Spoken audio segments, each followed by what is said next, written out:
부장판사 출신으로 드라마 작가로 유명하신 분이 있습니다. 문유석 판사님이라고. 그분이 몇 년 전 신문에 쓴 칼럼입니다. 제목은 5분 전보다 나은 지구라는 제목의 칼럼인데 제가 읽어드리겠습니다. 어느 날 한 대형교회 앞에 차를 세우고 가족을 기다리고 있었다. 나는 종교가 없기에 가족들만 교회에 간 것이다. 대형교회의 예배 날에는 노점상 아주머니들이 골목을 메우고 있다. 그날은 두 무릎 밑이 없는 어떤 아저씨가 바닥에 엎드려 구걸하고 있었다.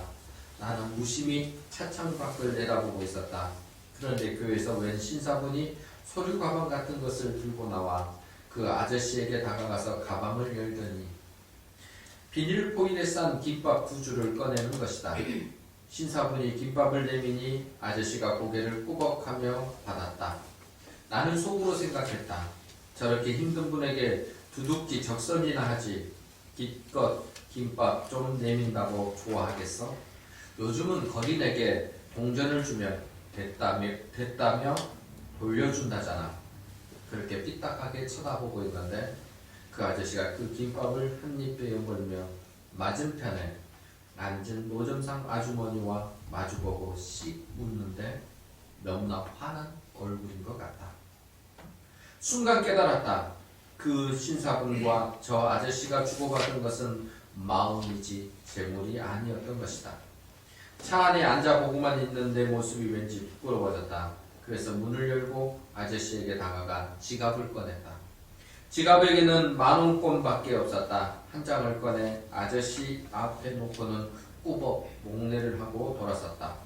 쑥스러워서 눈도 못 마주치고 그런데 살짝 환멸이 들었다. 10,000원권을 꺼내면서 0.5초 망설였기 때문이다. 1,000원권이었으면 주저없이 내놓았을 거면서 그게 나의 한계였다. 그 신사분이 목사님인지 그냥 신도인지는 잘 모르겠다. 하지만 내가 아무리 평소에 지하철 로방전도하는 분들 때문에 치를 떨었다 해도 대형교회 세습 문제를 용납하지 못한다 해도 근본적으로 종교와는 거리가 먼 철저한 합리주의의 틀 속에 살고 있다 해도 그 순간만큼은 감사하고 싶었다. 세상을 꿰뚫어 보듯 해석만 하는 잘난 냉소가 아니라 단 한 사람에게 잠깐이라도 행복을 줄 수 있는 소박한 실천이 지구를 5분 전보다 나은 곳으로 만들 수 있음을 깨달았기 때문이다. 문유석 판사는 교회의 냉소력이며 비신자입니다. 그는 철저한 합리주의자라고 말을 하고 있듯이 자기가 이 땅에 그렇게 살고 있다고 생각했던 사람입니다. 그런데 그런 냉철한 사람에게, 냉소적인 사람에게 김밥 2줄은 감동을 주고도 나눔이 충분했습니다. 그의 마음을 움직이는 것은 다른 그 어떤 것이 아닌 김밥 2줄이었다는 사실입니다. 진정한 마음을 담은 작은 실천이 냉소와 냉담을 보인 한 사람을 하나님의 사랑이 이것이다라는 것으로 가르쳐주는 모습입니다. 우리는 누구를 감동시키고 살까요? 여러분은 누구를 감동시키고 있습니까? 오늘 우리는 누구를 감동시키고 살아가고 있을까?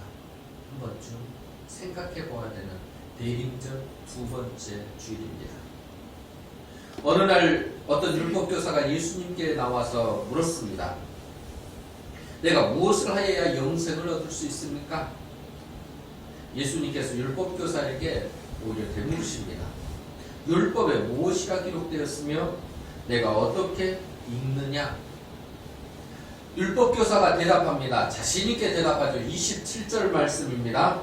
대답하여 이르되 내 마음을 다하며 목숨을 다하며 힘을 다하며 뜻을 다하여 주 너희 하나님을 사랑하고 또한 내 이웃을 내 자신같이 사랑하라 하였나이다. 율법교사는 율법에 기록된 정확한 목적을 알고 있습니다. 한 줄로 이렇게 딱 정리할 수 있는 탁월한 실력을 가지고 있습니다. 여러분, 이렇게 성경에 대한 방대한 양을 한 줄로 기록할 수 있는 실력을 갖춘 자가 오늘 예수님께 나왔던 율법교사입니다. 그리고 그는 알고 있습니다.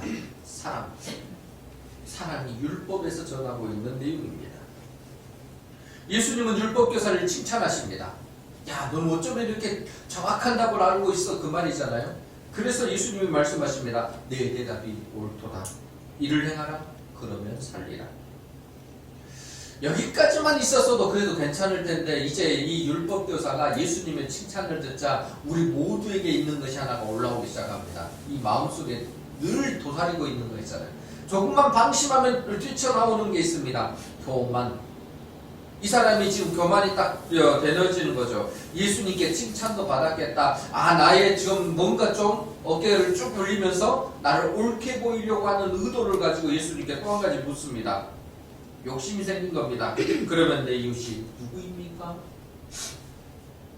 이 율법교사는 지금 내 이웃이 누구입니까? 라는 질문을 던지면서 머릿속에는 벌써 이웃이 딱 정리가 됐습니다. 자기와 평소 잘 교분이 있었던 이웃들, 제사장, 레위인, 그리고 자기와 함께 있었던 바리새인들, 주변에 참 율법을 잘 지키고, 야, 이 율법은 이 사람이 최고야, 이 율법은 이 사람이 최고야, 아, 그 제사장님 참 잘하고 계시지, 막 이런 주변에 있는 이웃들이 목록이 쫙 돼 있을 겁니다. 그리고 예수님의 대답에 자기도 그 사람들을 드러내려고 이야기를 했을 겁니다. 그런데 여기에 대한 예수님의 대답이 뭔지 아십니까? 36절에 있는 내용입니다. 같이 읽어볼까요? 내 생각에는 이 사람 중에 누가 강도 만난 자의 이웃이 되겠느냐? 예수님 다시 물으신 거예요. 내 이웃이 누구입니까? 라고 묻는 이 율법교사에게 그러면 내 이웃이 누구냐라고 예수님은 대묻고 계시는 겁니다. 이 질문은 우리 모두에게도 해당되는 질문입니다. 여러분, 질문을 잘해야 인생에 정확한 답을 얻을 수 있습니다. 질문 속에 답이 있다는 말 아십니까? 질문 속에서 우리에게 정말 내가 무엇을 생각하고 있는지를 알 수 있는 거죠. 질문이 잘못되면 답도 잘못됩니다. 질문이 정확하면 그에 따르는 답은 우리 인생의 문제를 해결할 수 있는 거죠. 질문을 잘해야 됩니다. 오늘 우리가 읽은 본문에는 크게 세 가지 질문이 나옵니다. 하나는 무엇을 하여야 영생을 얻을 수 있습니까? 내 이웃이 누구입니까? 누가 강도 만난 자의 이웃이냐? 이 세 가지 질문이죠. 그런데 앞에서 두 가지 질문은 율법교사가 했던 질문입니다. 그리고 마지막 질문은 예수님이 하신 질문이잖아요. 그런데 율법교사가 했던 질문은 질문 가운데 의도가 잘못됐습니다. 동기가 잘못된 거죠. 오늘 본문에서 그것이 되어 있는 거예요. 남을 시험하고자 질문을 한 거고 남에게 자기를 드러내고자 질문을 한 거예요. 25절 보시면 예수를 시험하여, 29절에 보면 자기를 옳게 보이려고. 여러분, 이런 질문은 동기 자체가 잘못됐기 때문에 답이 나와도 자기의 만족만 가져오는 거지 인생을 변화시킬 수는 없습니다.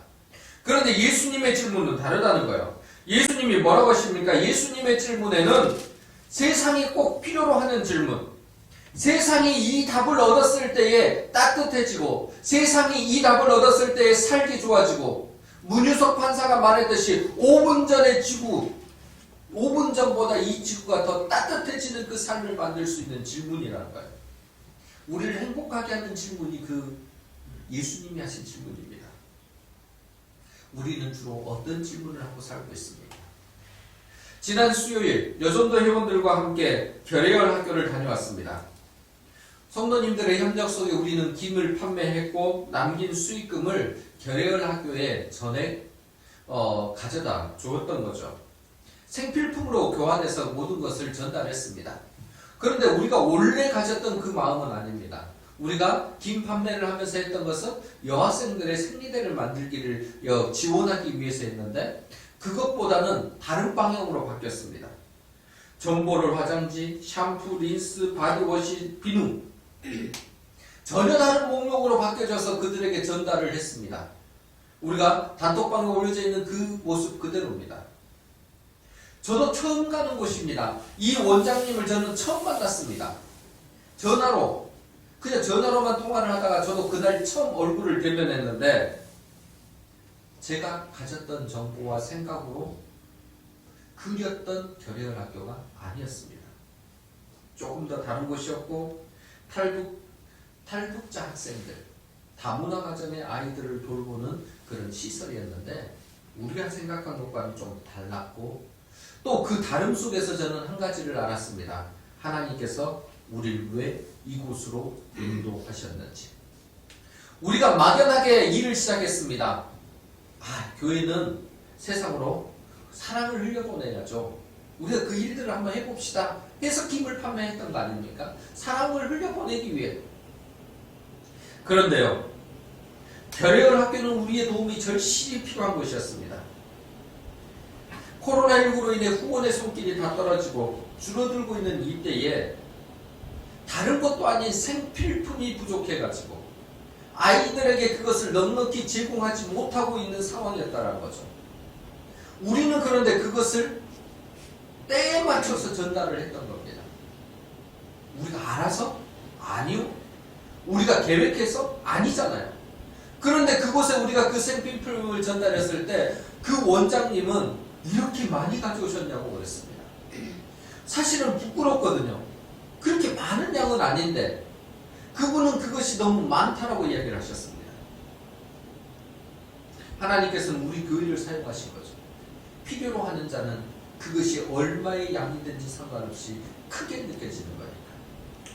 짧은 만남을 하고 돌아오는 길에 머릿속에서 계속 맴도는 질문이 있었습니다.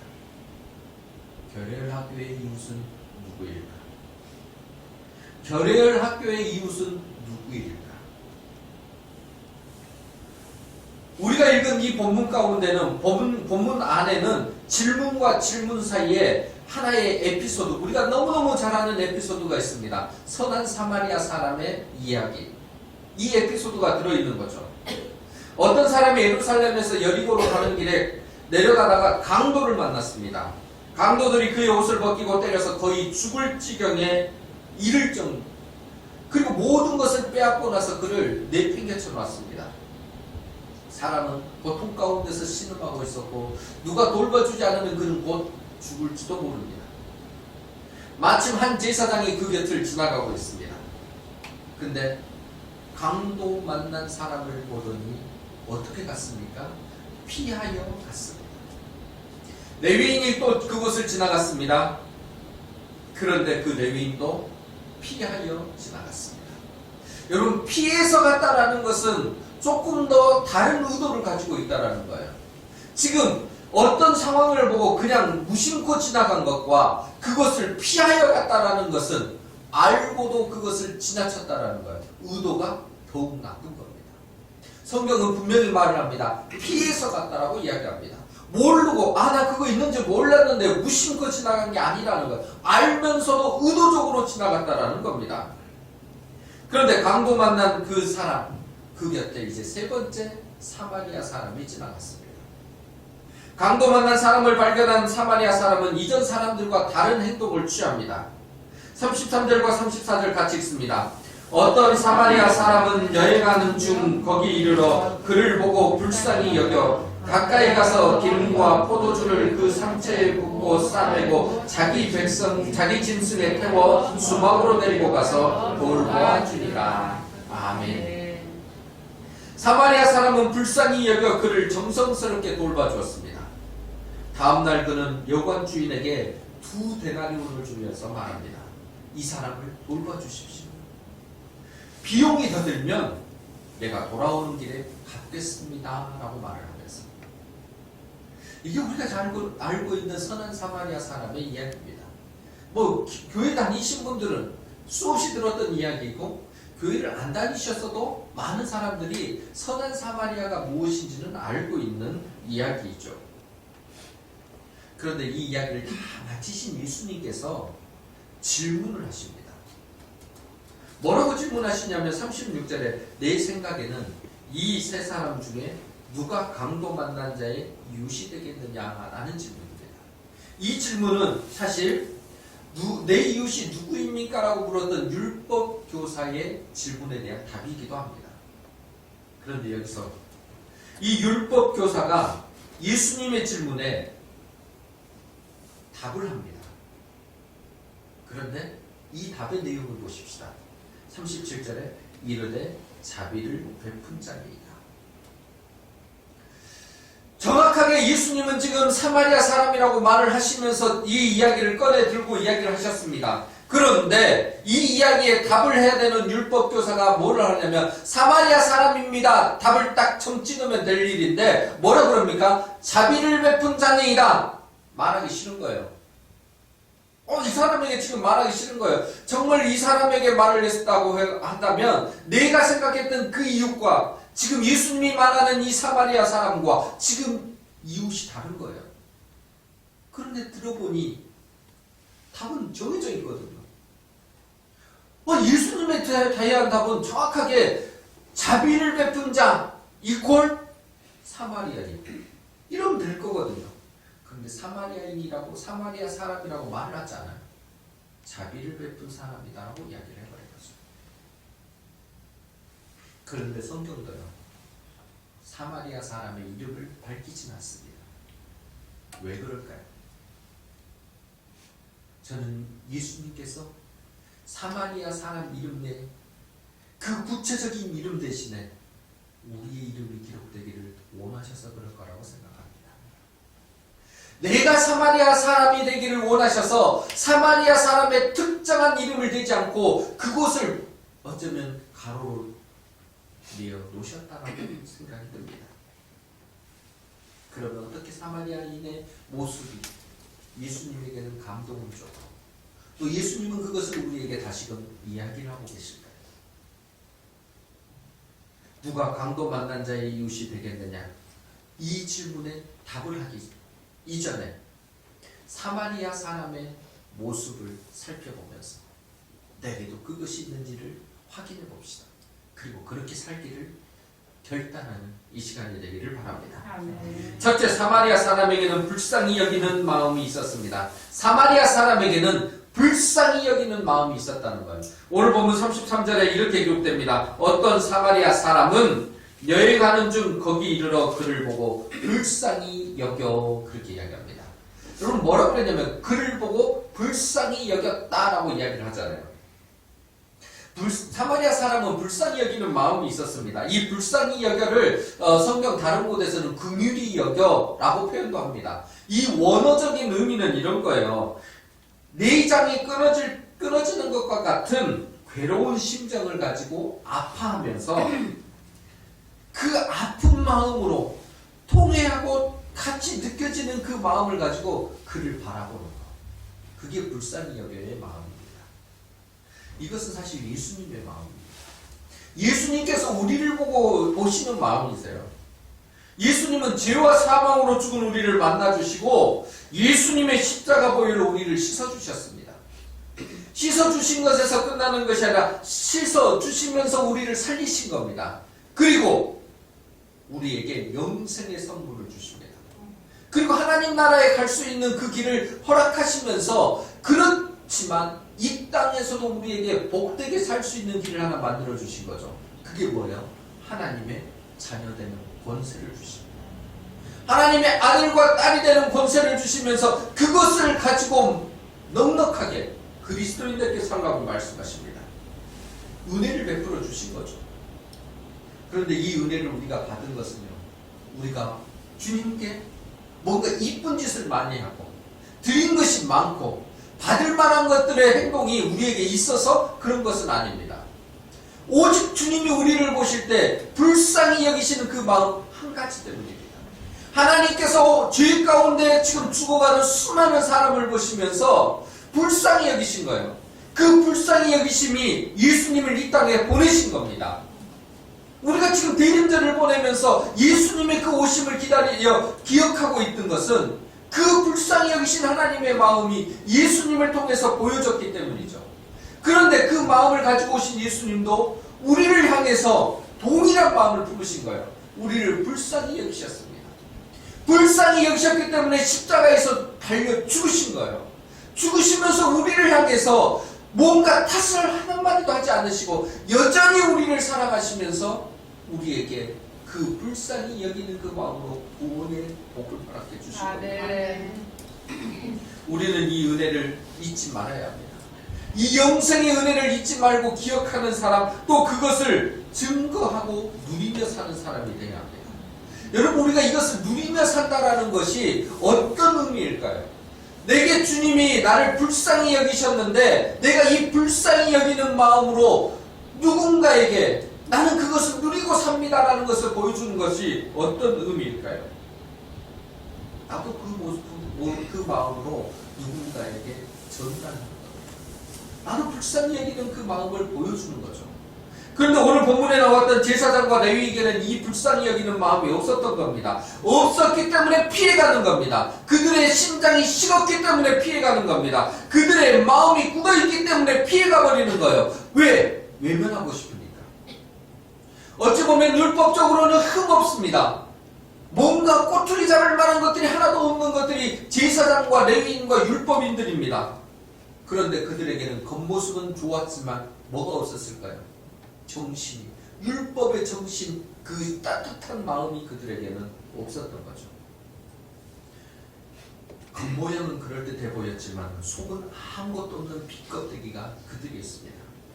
율법의 핵심을 그들은 너무너무 잘 알았습니다. 마음과 목숨과 힘과 뜻을 다해 하나님을 사랑하고 이웃을 자신과 같이 사랑하라고 기록되어 있습니다. 잘하였다, 그대로 행동하면 너는 살리라, 예수님이 말씀하셨는데 그것은 알면서 진짜 행동으로는 그것을 보이지 못했던 겁니다.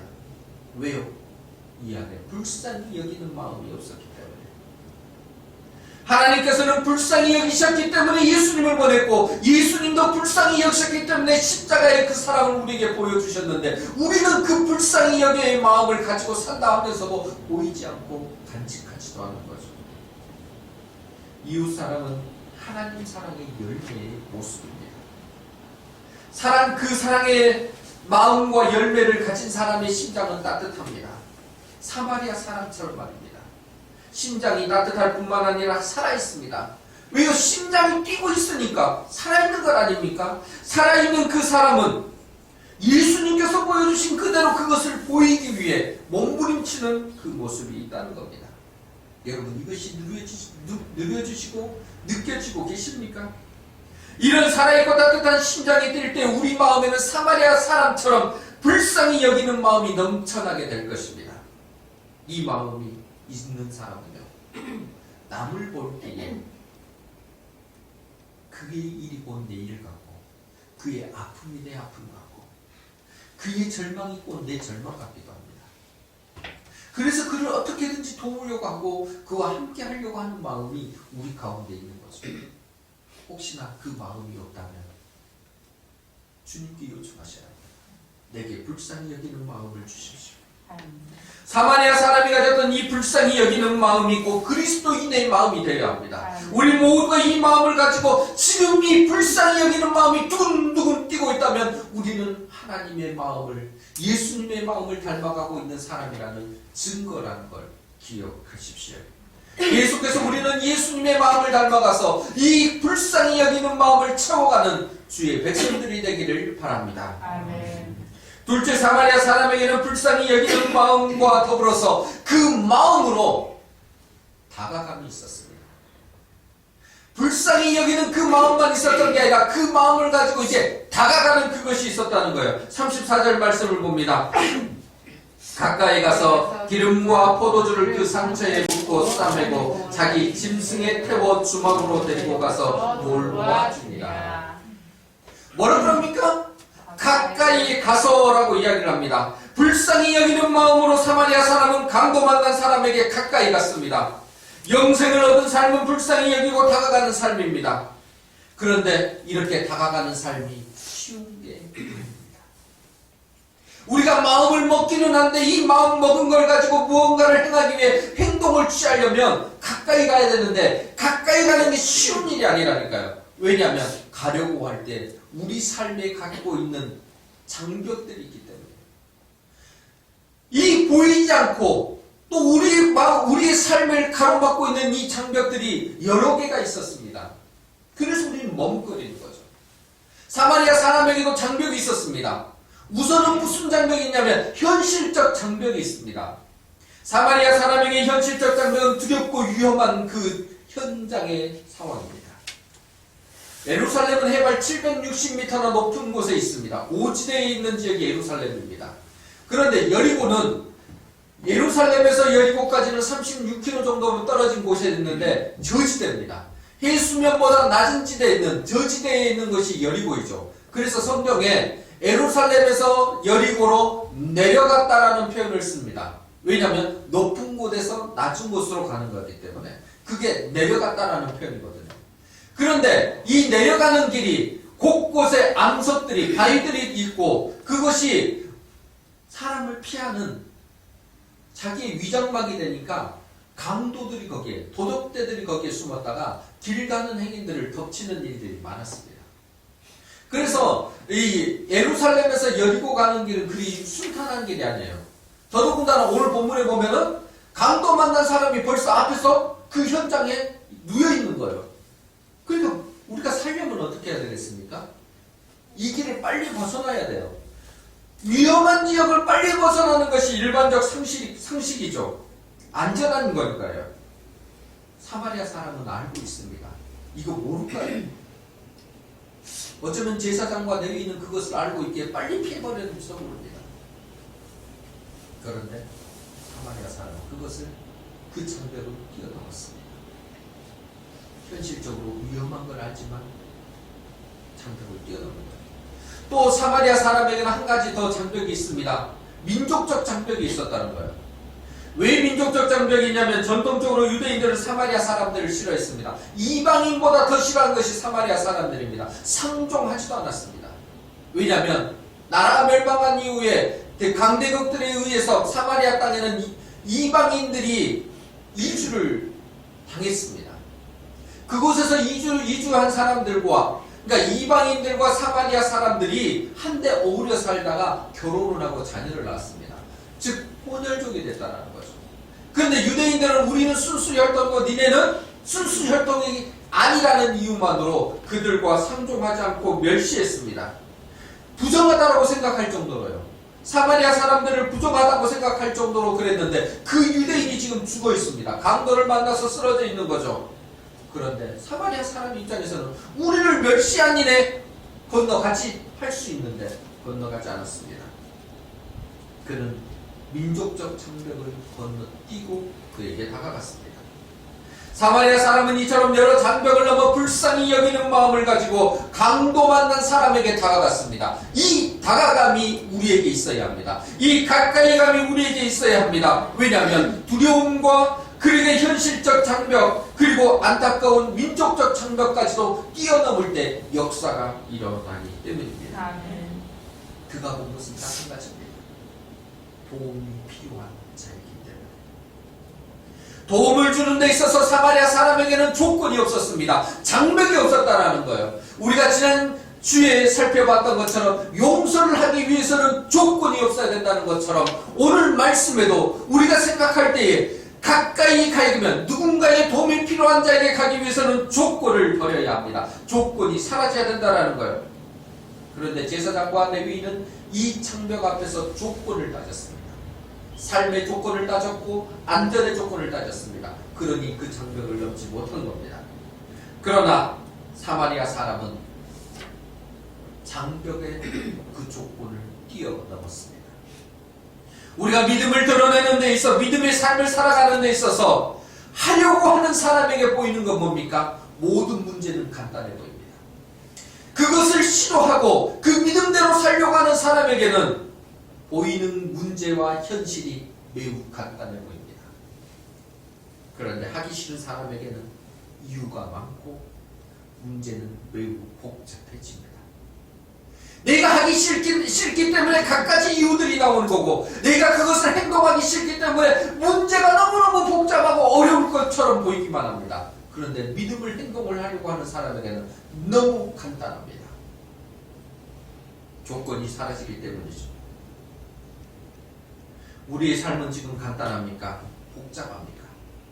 누군가에게 다가서려고 할 때 여러 생각이 드십니까? 아니면 불쌍한 마음만이 우리에게 남습니까? 우리가 세상을 그리고 누군가를 불쌍히 여기는 마음으로 단순해질 때 우리는 그들에게 다가갈 수 있습니다. 내 마음이 단순해지지 않으면 그 누구에게도 다가갈 수 없음을 아셔야 합니다. 내가 간단하게 심플한 마음, 그 믿음을 가지고 살아가는 그 마음을 가지면 간단한 일들을 할 수 있게 된다는 거죠. 우리가 사람들과의 관계, 사역과의 관계, 직장과 가정생활 속에서의 복잡한 문제들은 외부의 문제가 아니라 내 가운데 있는 심정 가운데, 심령 가운데 그 간단히 이루어진 조건을 버리고 불쌍히 여기는 마음으로 가까이 하려는 그 의도가 없기 때문입니다. 우리 안에 있는 장벽과 경계도 다가가면요 사라지게 되어 있습니다. 그렇게 높아 보이는 그 장벽도 우리가 다가가면 무너지게 되어 있습니다. 두려워하지 마십시오. 우리가 불쌍히 여기는 마음으로 나아가면 하나님께서 반드시 그 선한 동기에, 그 선한 일에 역사해 주시고 그 일을 능히 감당할 힘까지 베풀어 주십니다. 이 은혜가 우리에게 있기를 간절히 소원합니다. 아멘. 세 번째, 사마리아 사람에게는 불쌍히 여기는 마음으로 다가가 돌보는 행동이 있었습니다.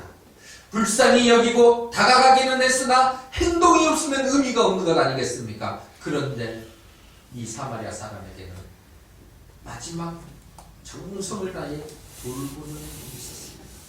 34절 끝부분에 뭐라고 그럽니까?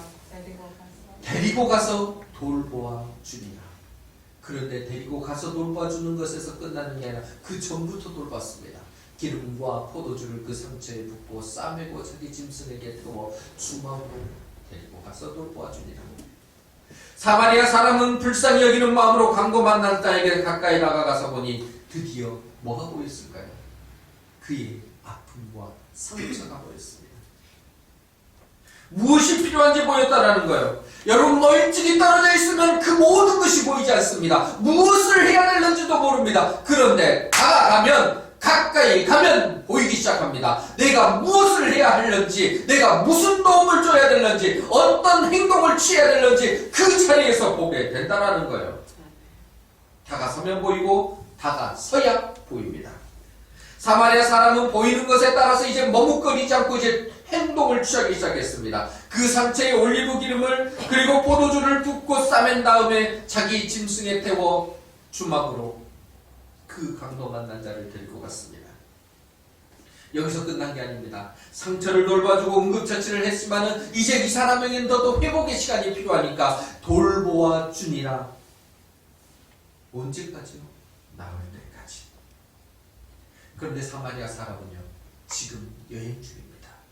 본문에 기록되어 있듯이 그가 어떤 일 때문에 여행을 하는지는 알 수 없습니다. 뭐 사업차 여행을 하는지, 아니면 멀리 있는 친척을 방문하기 위해 가는지, 아니면 유람을 하기 위해 떠나는 여행인지 알 수는 없습니다. 그러나 분명한 것은 이 사람은 여행 중에 있었고 여행 도중에 강도 만난 사람을 만나게 된 겁니다. 그렇다고 해서 이 사마리아 사람이 여행을 포기한 게 아닙니다. 그런데 포기하지 않는 그 여행 속에서도 그는 끝까지 돌봐주는 은혜를 가지고 있습니다. 주막에 이제 그 다음날 자기는 떠나려고 하면서도 2데나리온을 주면서 내가 이 사람 끝까지 돌봐주십시오. 그리고 내가 여행을 갔다가 돌아오는 길에 올 테니 그때 필요한 비용을 다시 내가 내겠습니다. 여러분, 여행을 하면서 그 사람이 많은 돈을 가지고 왔을까요? 필요한 돈을 가지고 왔지 않겠습니까? 자기에게도 필요한 돈입니다. 필요 없는 여유가 막 넘치는 돈이 아닐 거예요. 그럼에도 불구하고 이 사람을 위해, 강도 만난 사람을 위해 자기의 여행 돈을 기꺼이 내놓을 수 있는 그 마음, 돌봄이 여기에 있습니다. 내가 다 쓰고 나서 남은 것으로 돌보는 것이 아니라 내 것을 줄여가면서 그를 돌볼 수 있는 그 마음이 우리에게 있어야 합니다. 이게 사마리아 사람의 모습이었습니다. 그가 신신당부합니다. 사람을 돌보는 데 있어서 그의 행동이 멈추지 않는 겁니다. 언제까지요? 회복될 때까지. 끝까지 돌봐주는 그것입니다. 사마리아 사람의 돌보는 행동에는 끝까지 돌보는 행동의 모습까지 나타났다라는 거예요. 누구의 마음과 같습니까? 우리 주님의 마음과 같습니다. 예수님께서 우리에게 이런 사랑을 사랑을 베풀어 주셨습니다. 연약하고 흠 많은 우리를 돌봐주시는데 이쁠 때만, 마음에 들 때만 우리를 돌봐주시는 게 아닙니다. 아니, 한번 어쩌다가 우리를 돌봐주시고 평생 모른 척 하시는 게 아닙니다. 예수님께서는 우리 문제 많고 허물이 가장 많이 나오는 그 순간에도 한 번 돌봐주시는 것이 아니라 변함없이 우리를 돌봐주십니다. 끝나는 것이 아니라, 아니, 일시적으로 몇 번 도와주고 이제 됐지 하고 끝내시는 것이 아니라 끝까지 우리를 돌봐주시는 거예요. 요한복음 13장 1절 말씀 우리 자막을 통해서 같이 읽겠습니다. 6월절 전에 예수께서 자기가 세상을 떠나 아버지께로 돌아가실 때가 이른 줄 아시고 세상에 있는 자기 사람들을 사랑하시되 끝까지 사랑하시니라. 아멘. 세상에 있는 사람들을 주님은 사랑하셨습니다. 우리 모두를 사랑하신다는 거예요. 그런데 어디까지요? 끝까지 사랑하시니라. 우리는 예수님으로부터 이런 끝까지 돌보시는 사랑을 받은 사람들입니다. 그렇다면 우리도 이 끝까지 돌보시는 사랑을 우리도 보이면서 살아야 하지 않겠습니까? 우리 모두는 돌보는 행동이, 이런 돌보는 그 모습이 끝까지 보여주시는 우리 주님의 사랑과 똑같이 우리도 끝까지 돌보는 그 모습이 모두에게 있기를 소원합니다. 아멘. 예수님께서는 사마리아 사람이 불쌍히 여기는 마음으로 다가가 돌보는 행동을 했다고 칭찬하고 계십니다. 그러면서 율법 교사를 비롯한 우리 모두에게 지금 이렇게 명령하십니다. 37절 하반절입니다. 예수께서 이르시되 가서 너도 이와 같이 하라 하시니라. 예수께서 이르시되 가서 너도 이와 같이 하라 하시니라. 예수님이 우리에게 말씀하십니다. 가서 너도 이와 같이 하라.